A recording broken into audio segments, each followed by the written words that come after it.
No, I mean, it is difficult to play the same team twice just because there should be no surprises except for when there is, because Alabama's going to say, we tried this against them and it didn't flat out did not work, so scrap that. But these things kind of work, so let's see if we can kind of catapult off of that. So that would obviously be a surprise to Brent Venables and their defense and vice versa with the offense. But anytime you kind of fall down that rabbit hole as a fan, because that's what fans talk about.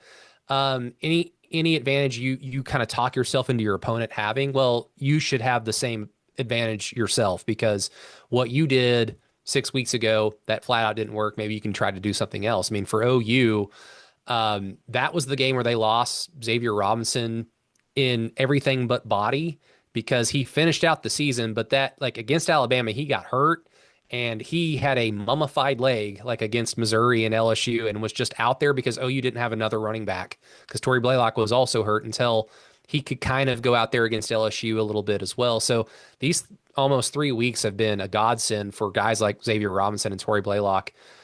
So going into this game, I think a big key for OU is just, can you manufacture a traditional run game to essentially take all the pressure off of John Mateer? Because I do think that um, the whole turnovers are fluky conversation is silly to me, because there are turnovers that are fluky. They're the ones that are just kind of tipped up in the air and they randomly fall into your hands. Like, yeah, that's a fluke.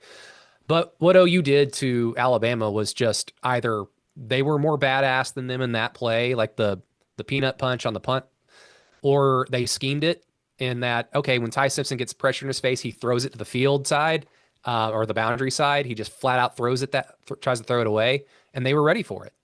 So in that same vein, can you expect that to happen again? Well, of course not. You're going to try to put your best foot forward. So that's why I think John Mateer needs to make plays in this game, but that's much easier if you have a traditional run game to lean on. So Xavier Robinson, Torrey Blaylock, like as a tandem, they're not like NFL studs or anything like that, but they were getting like 4 or 5 yards a pop when they had the thing rolling, basically from South Carolina, Ole Miss, the Tennessee game. Like, they were a legitimate rushing offense. And if they can do that, it makes life much easier for John Mateer.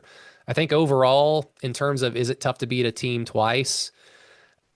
I mean, it's just tough to beat any good team. If you're playing a team twice in the season, it's because you are good and they are good. And OU's had a half dozen of these examples already just in the last 20, 25 years. I mean, the year they won the national championship, Kansas State was one of the top 5 teams in the country, and OU had to beat them in Manhattan and in the Big 12 championship to get to the national championship.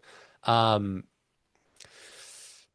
this is not a new experience for them. Alabama, I think they've had a few like run-ins with like Florida twice in like the regular season and the SEC championship game. Georgia most recently, with some national championship games kind of sprinkled in there, as well as SEC title games. So It happens. It both seems like it happens a lot lately because Georgia did the same thing against Texas last year.